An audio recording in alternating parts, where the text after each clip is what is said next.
Seja muito bem-vindo à Escola Bíblica Online.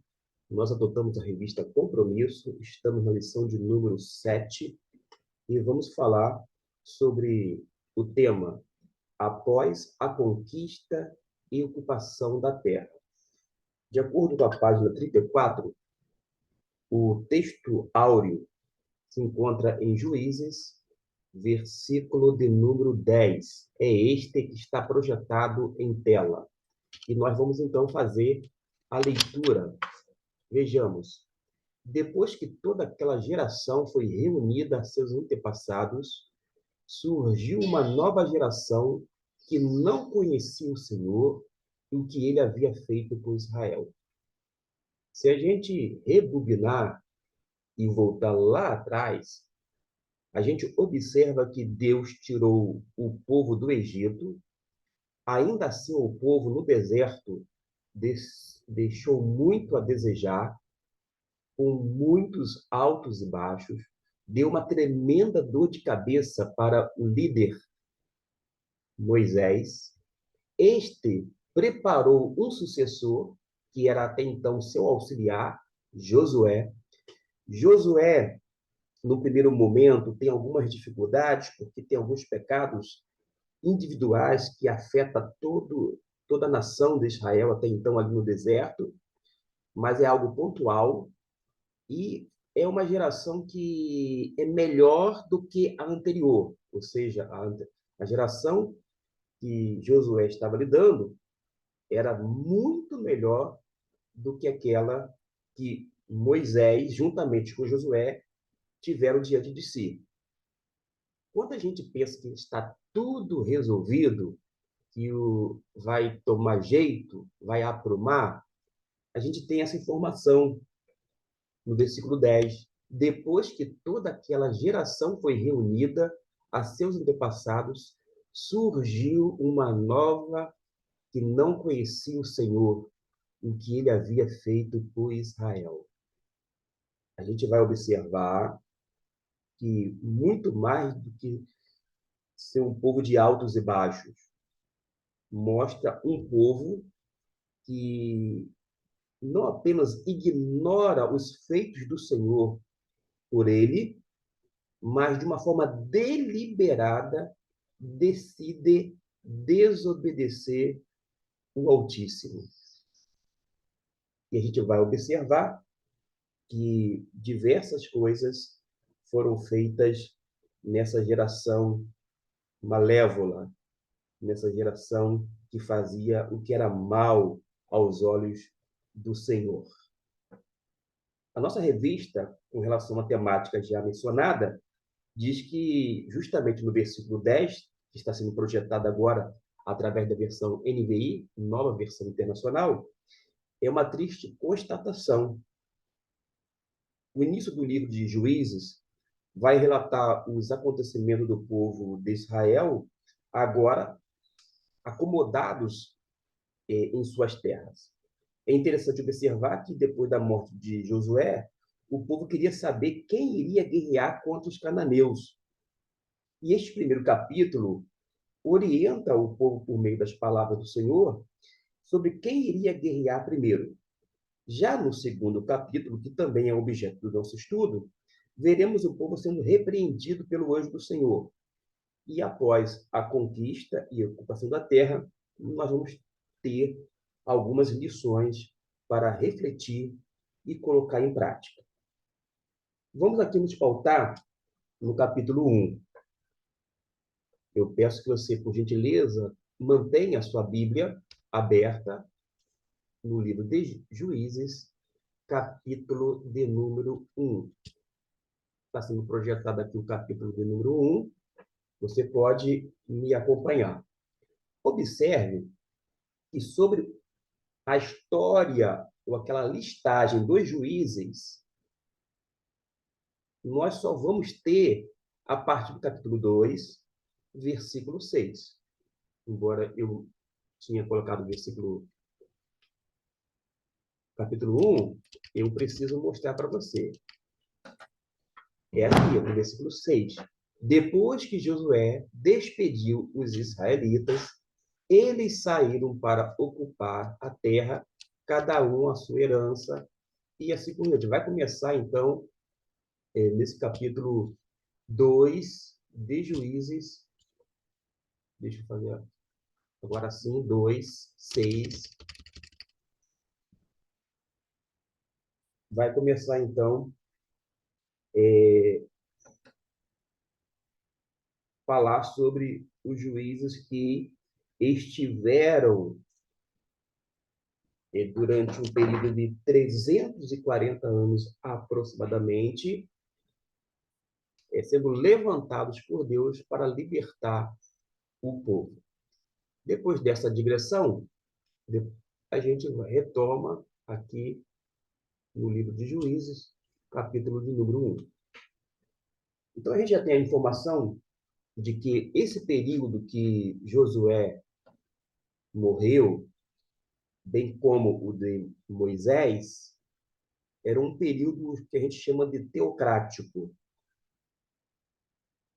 A teocracia consiste no governo de Deus. Deus governava através da sua lei, da instrução que é a Torá.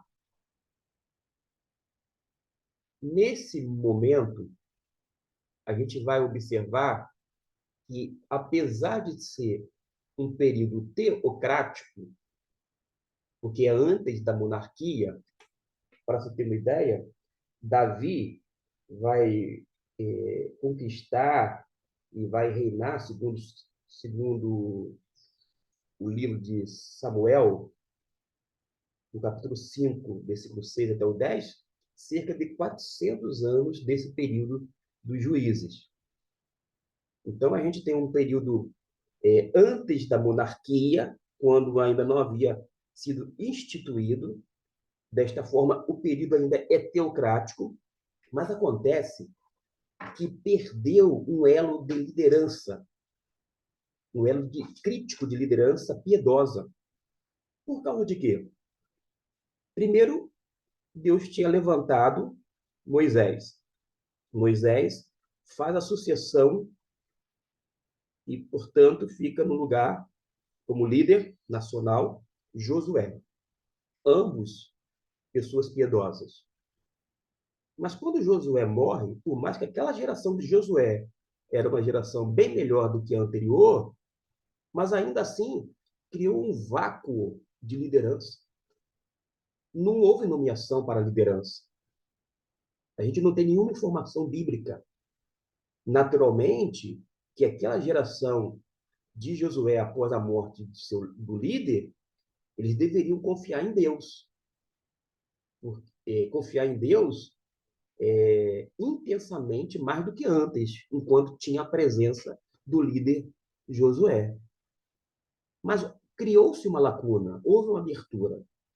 O que a gente vai observar nesse período teocrático, cuja liderança não havia no lugar algo para ser preenchido, o lado humano e o lado do divino.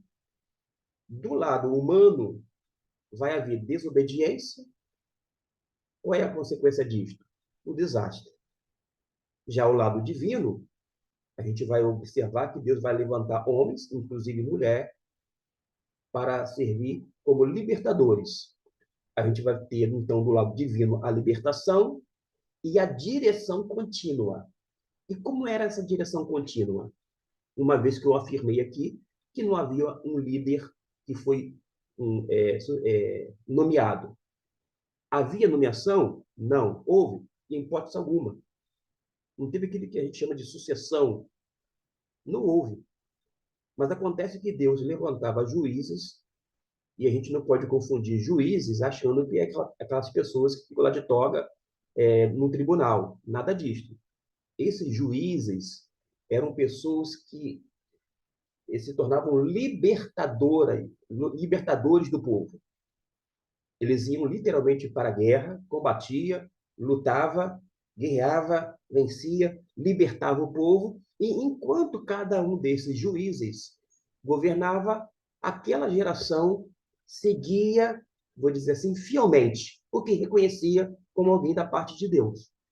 Não houve a nomeação, mas a gente vai observar que tem algumas terminologias bíblicas do Antigo Testamento, é que o Espírito de Deus vinha sobre esses homens, e também numa mulher, como a gente já bem conhece, a Débora, vinha sobre estas pessoas, e esse Espírito do Senhor que vinha sobre eles capacitava-os.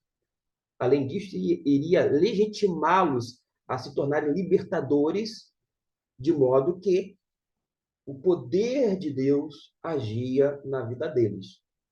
Mas, repito, não houve nomeação como aconteceu com Josué.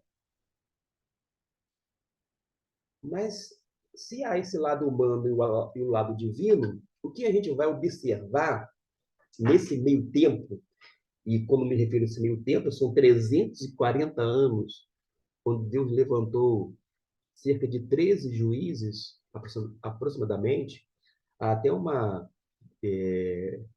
disputa entre alguns estudiosos se eram 12 juízes ou 13 juízes. Mas acontece que, enquanto Deus libertou o povo através desses homens e mulheres, o que acontece? O que fica evidenciado nesse período de quase 350 anos, antes, inclusive, da monarquia, é que a gente observa, houve a longanimidade do Senhor. A paciência de Deus é explícita em cada registro bíblico. E por que afirmo isto? Nesses 340 anos, toda vez que um juiz era levantado por Deus, no sentido de vir o Espírito Santo sobre ele, e ele se capacitado pelo Eterno e está à frente do povo, o povo seguia aquele juiz, e quando chegou a hora da juíza, seguiu aquela juíza. Mas acontece que, depois que o juiz, ou a juíza, Débora, no caso, morria, ou morreu, o povo voltava a fazer tudo errado de novo. Aí Deus ia lá, levantava outro juiz. Aí o povo tomava jeito, prumava. Morria aquele juiz, voltava tudo que era antes. A gente observa que o povo de Israel, muitas vezes, se assemelha a alguns de nós, ou muitos de nós. Na igreja cristã, pelo menos essa foi a experiência, e eu não posso generalizar, como eu convivi numa região de turismo, onde havia lagoas, praias, uma região de veraneio, portanto, era comum quando o pastor, que era o líder local de uma igreja, tirasse férias, por exemplo, no período de janeiro, que é um período de alta temporada para aquela região, pelo menos nas igrejas onde eu era membro, quando não eu constatava, porque morava naquela região, quando o pastor tirava férias, a maior parte da membresia também tirava férias, mesmo estando no bairro, mesmo estando trabalhando, ainda que em férias escolares, etc. e tal, mas não de férias trabalhistas. E o pessoal sumia. Ou seja, diante do pastor, estava cada um nos seus devidos lugares. Quando o pastor tirava férias, as pessoas sumiam, mas no primeiro dia que o pastor retornava das suas férias, todos os rostinhos estavam ali, diante do pastor, cada lugar sendo ocupado, porque havia aquela questão relacionada, enquanto se o pastor estiver, eu vou lá para ouvir uma palavra. E se o pastor não estiver, eu vou fazer uma outra coisa. Ainda que vá para uma outra igreja, fazer uma visita, não importa aqui o motivo, eu não quero entrar em pormenores. E nem quero aqui tentar culpá-los pela ausência disto, mas apenas apresentando alguns fatos. Era notório.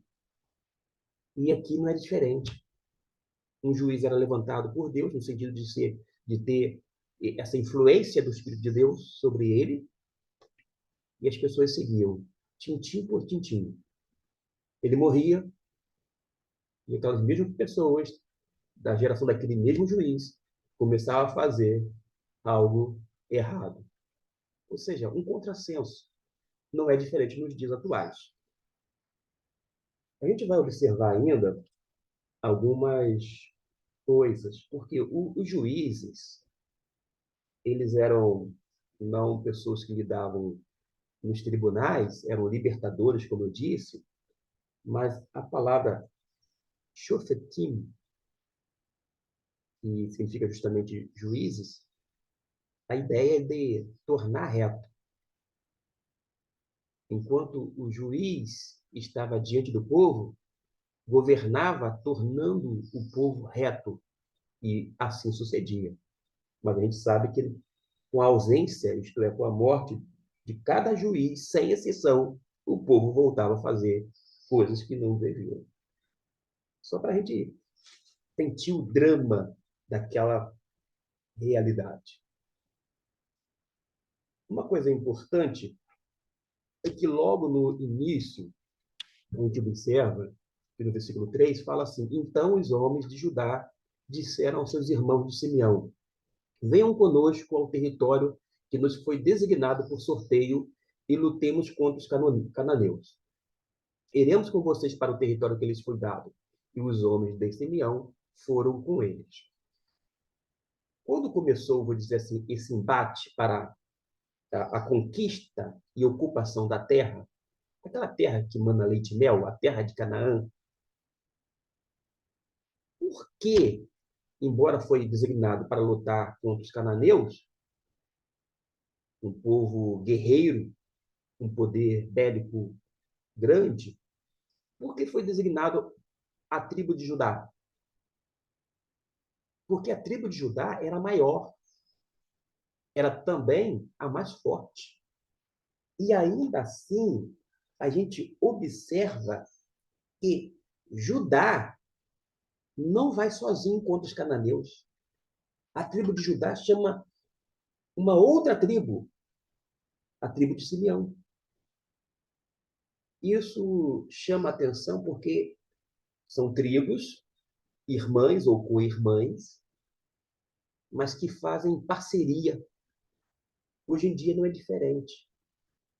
A gente precisa lidar com os nossos irmãos como parceiros, como pessoas que militam na mesma causa, que precisam ter o mesmo pensamento, o mesmo sentimento, o mesmo propósito, que precisam trabalhar juntos e não de forma individual.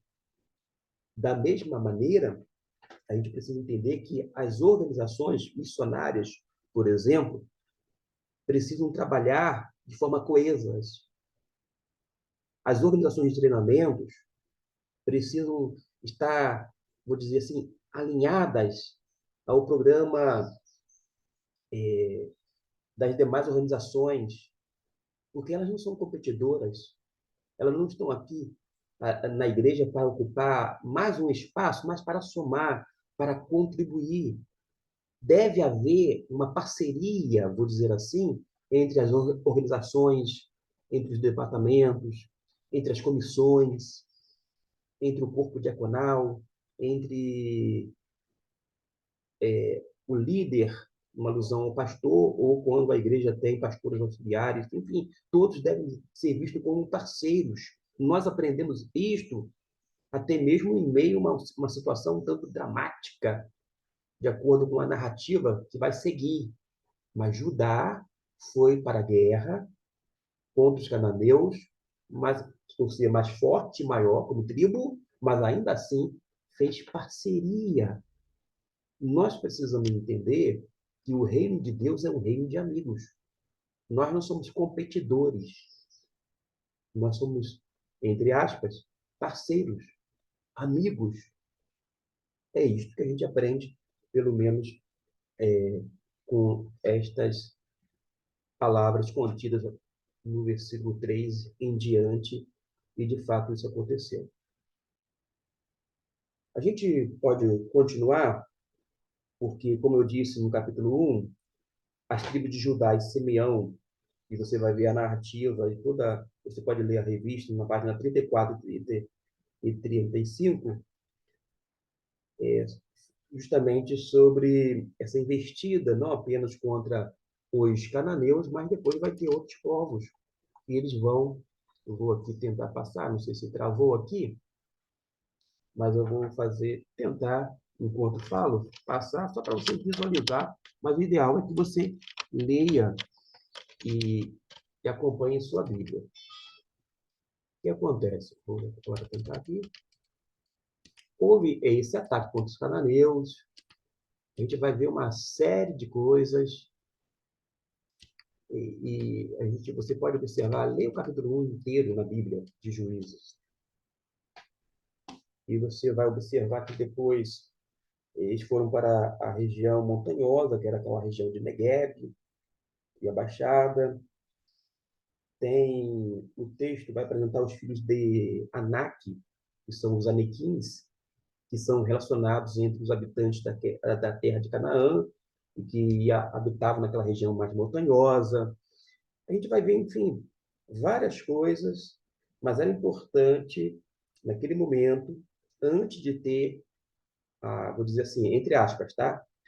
A instituição dos juízes, o povo precisava lembrar o que o Senhor fez naquele período de Josué, porque naquela ocasião Deus como Senhor dos exércitos havia lutado por Israel. E eles conquistaram ali, eles entraram na terra prometida e eles precisavam lembrar dos feitos do Senhor. O que a gente vai observar nos feitos do Senhor. Quando a gente observa, depois há uma menção à casa de José,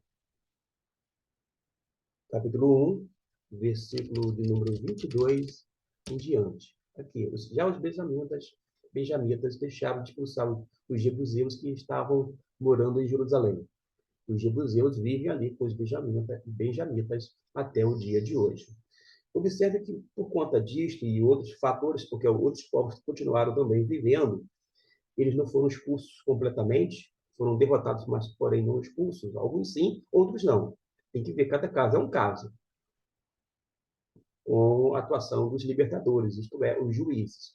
Mas a gente vai observar que os estudiosos chamam de uma conquista incompleta, porque eles conquistaram, derrotaram, fizeram concessões, permitiram que os derrotados permanecessem ali, naturalmente que cobraram tributos, ou seja, olha, nós vencemos a guerra, vocês não vão sair dessa terra que até então era de vocês, mas à medida que o povo de Israel, independente das tribos ali relacionadas, iam aumentando, iam ficando cada vez mais fortes, aí pesava ali as mãos. Em que sentido? Cobrava mais tributos. Por isso que, quando você pegar um livro de teologia do Antigo Testamento, ou ver até mesmo uma expressão em alguma revista de escola bíblica dominical, afirmando que a vitória ou a conquista não foi completa em alguns momentos, é nesse sentido. Porque não expulsaram, ou seja, nem todos os povos que viviam ali, eles tiveram ou foram expulsos literalmente, tiveram que sair das suas terras. Pelo contrário, muitos desses povos continuaram vivendo debaixo, quer dizer, na mesma terra e sob a permissão daquela tribo vencedora, daquele povo vencedor. O que eles faziam eram apenas os povos conquistados ou derrotados pagar impostos, mas viviam numa boa.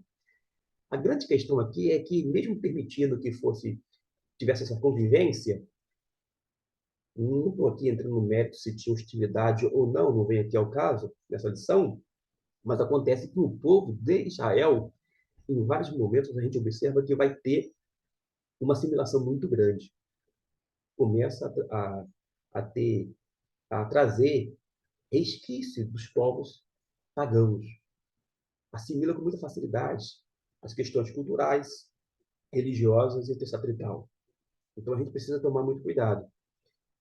O cristianismo, basicamente em todos os séculos, sempre foi um cristianismo que não apenas se adaptou à cultura da época. E isto é algo que nos faz pensar. A gente pensa algumas vezes que estamos influenciando as pessoas, a sociedade, quando, na verdade, nós que estamos sendo influenciados. Toda pessoa, ela pode entrar e militar na política.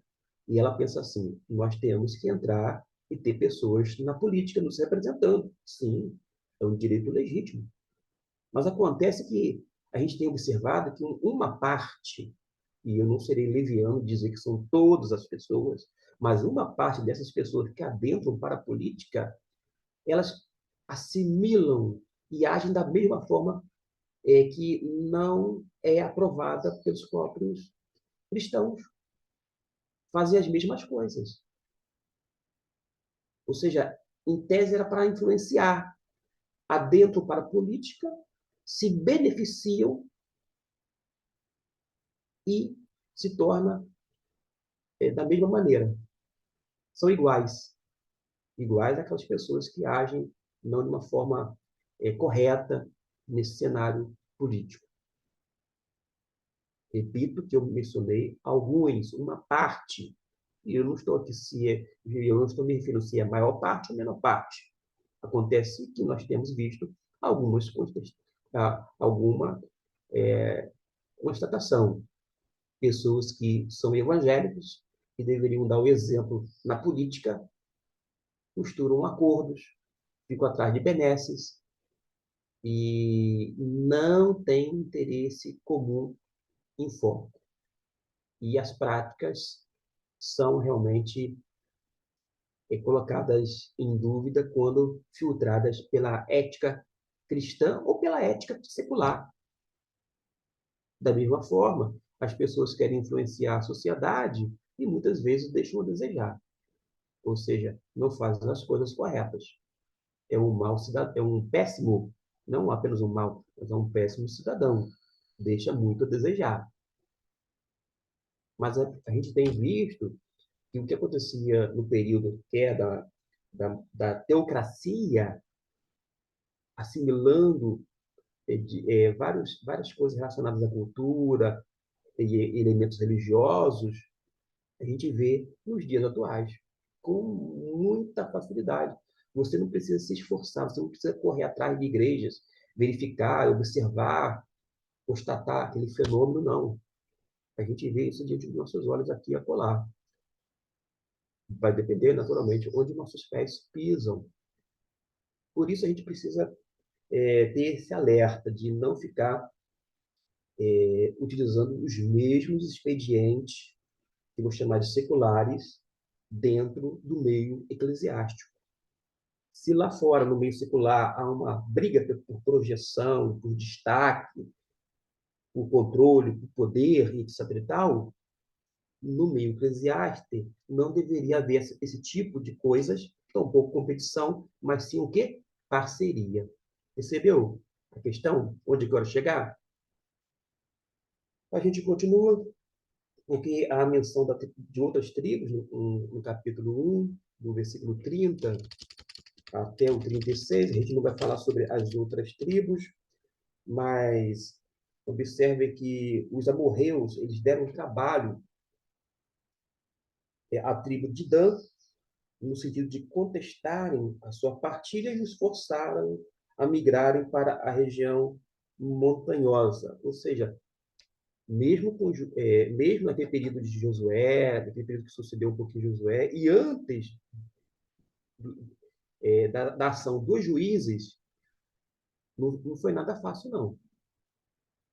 A vitória, vou dizer assim, nesse caso, como eu disse, a conquista não foi completa, por isso os estudiosos falam que, em muitos casos, foi uma conquista incompleta, mas não foi nada fácil, não.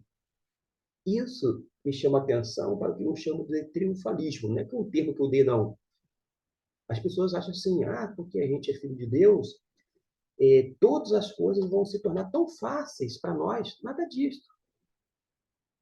Essa ideia triunfalista, você pode falar o nome de Deus em voz alta, pode utilizar até o nome dele, e em nome dele falar, isso vai acontecer. Ora, mas não é tão fácil como a gente pensa, não, tá? Nada na vida é fácil. Eu costumo dizer que a vida não é fácil nem para mim, nem para ninguém.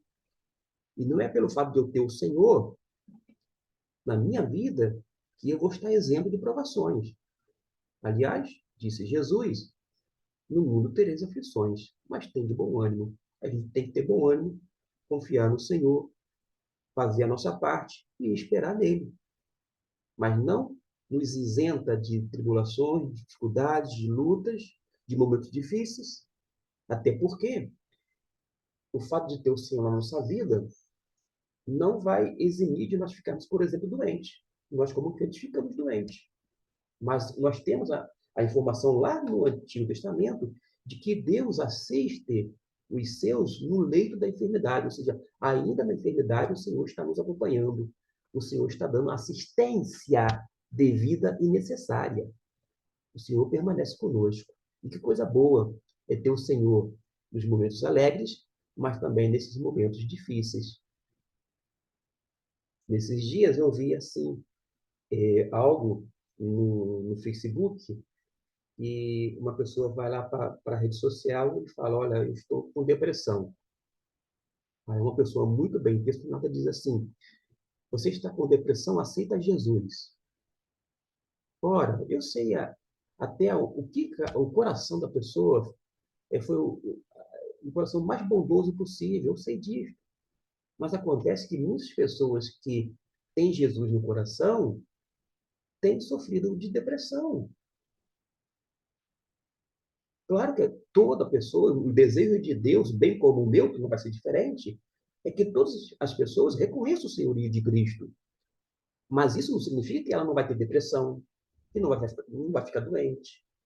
E se ela estiver na UTI, ou de repente ela pode partir para a eternidade. A diferença é que ela vai partir para a eternidade com Deus e, antes disto, enquanto ela aqui permanecer, o Senhor vai estar com ela todos os dias. Vai estar sustentando. Pode ser que uma pessoa esteja no hospital, não tenha um médico ao lado, tampouco uma enfermeira próximo, só tem aquelas máquinas ali mantendo, sustentando a vida, mas ela não estará sozinha. O Senhor não a abandonará. E ela fechando os olhos aqui, a pessoa vai abrir na eternidade.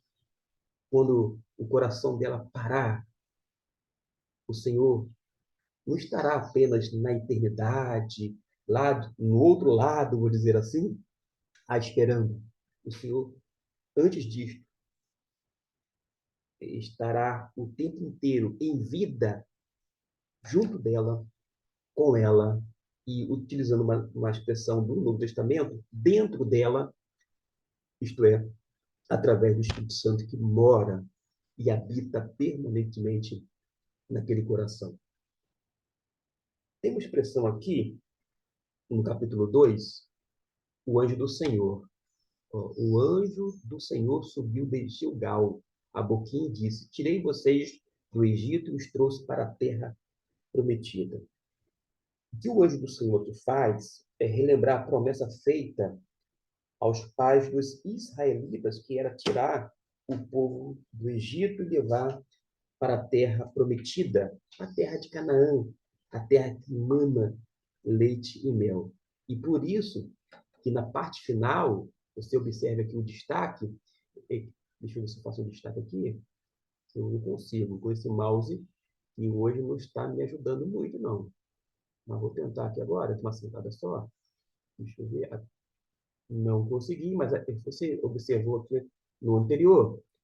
Eu disse, jamais quebrarei a minha aliança com vocês. Em outras palavras, Deus nunca ia desfazer a aliança, sendo que a aliança era condicional.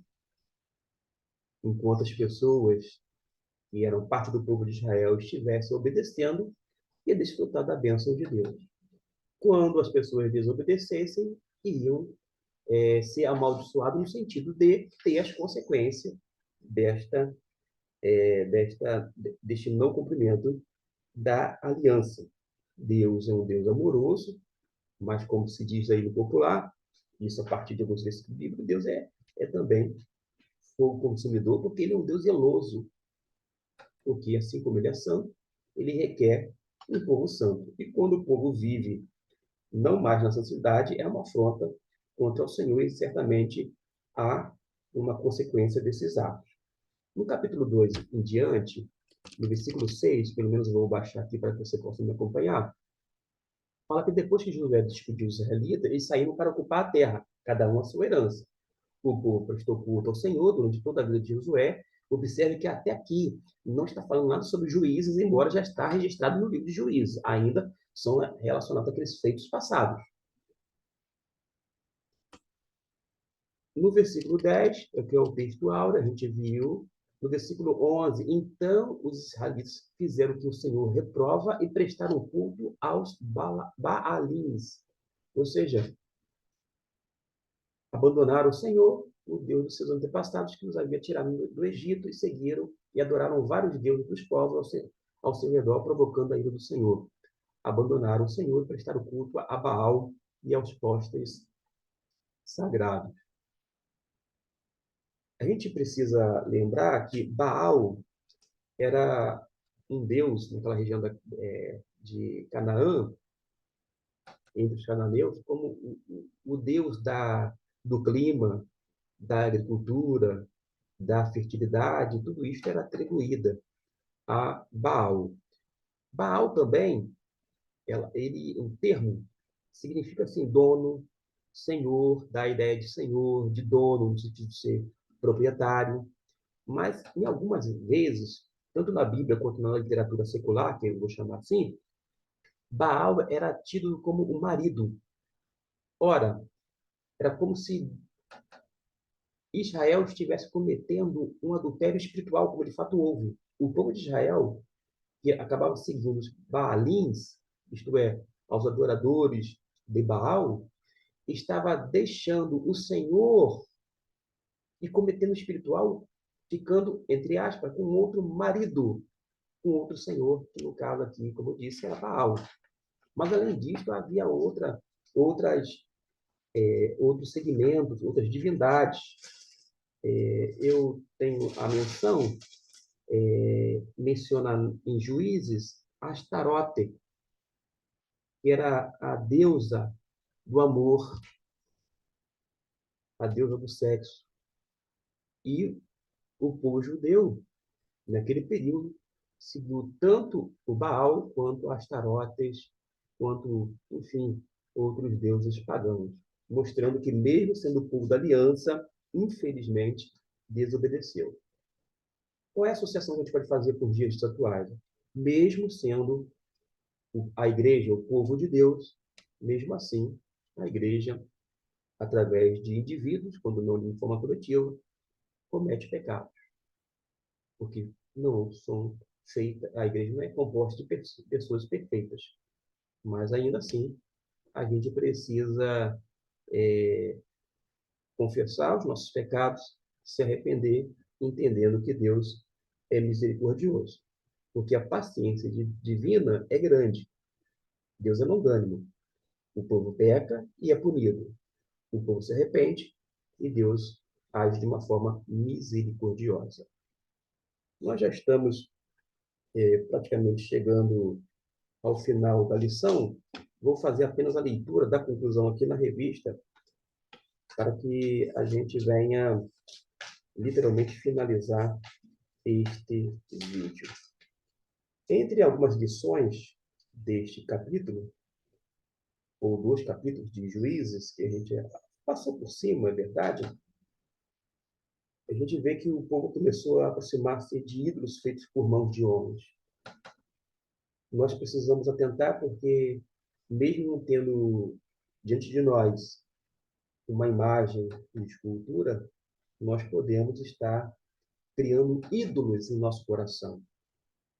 Outras pessoas, quando não outras coisas, podem ocupar o centro do nosso coração, de modo que Deus não esteja entronizado na nossa vida. E a gente precisa pensar direitinho. É por isso que a gente observa que existem pessoas, nos dias atuais, que estão na igreja, vão aos cultos, participam, mas o coração está no mundo. Quando fala sobre as coisas do mundo, os olhos brilham. Seu desejo fica explicitado, porque ama ao mundo e não o Senhor de todas as coisas, o Deus eterno. Uma outra coisa que a gente pode mencionar é que vivemos em uma sociedade que afirma não existir Deus, e estamos rodeados daqueles que afirmam a existência de Deus que nunca existiram. Dentro desse contexto, é que precisamos manter nossa fé viva no único suficiente Salvador, Jesus Cristo, diz aqui o autor da lição. Ora, gente, a minha preocupação não é com a sociedade que afirma que Deus não existe. A minha preocupação maior, dentro do próprio cenário religioso, evangélico, e de uma forma mais restrita ao Arraial Batista, é nós, que alegamos ser religiosos ou espirituais, crentes em Cristo Jesus, vivermos muitas vezes como se Deus não existisse. Porque qual é a razão de esperar que o mundo creia num Deus que eles não conhecem e não serve por consequência? Agora, quando nós alegamos que conhecemos a verdade, conhecemos o Deus eterno e não refletimos o caráter dele, não fazemos as suas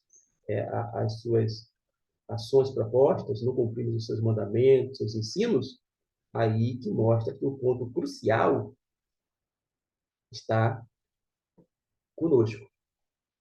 Porque às vezes a gente espera que pessoas da sociedade que não conhecem a Deus vivam como se tivessem princípios cristãos, enquanto muitos cristãos alegam ter tais princípios, mas na prática não os colocam, ou seja, não vivenciam, não experimentam essa vivência cristã, essencialmente falando. Então, para mim, a grande questão é chamar a dificuldade para dentro de nossos arraiais. Porque se a gente tiver uma mudança, uma postura diferente, aí sim a gente vai ter condição de influenciar a sociedade.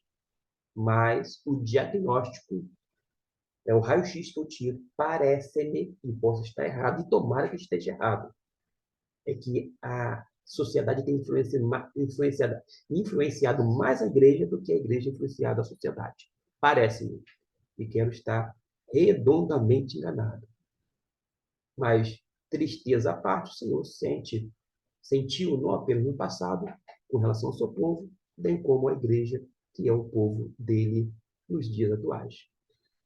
Que Deus possa abençoar a sua vida. Eis aí o registro desta lição que vai ser lançada na plataforma do YouTube, um pouco atrasada, mas eu vou deixar aqui apenas como registro. Pelo menos é um registro da minha parte, e eu vou depois dar sequência à próxima lição. Deus abençoe. Até o nosso próximo vídeo.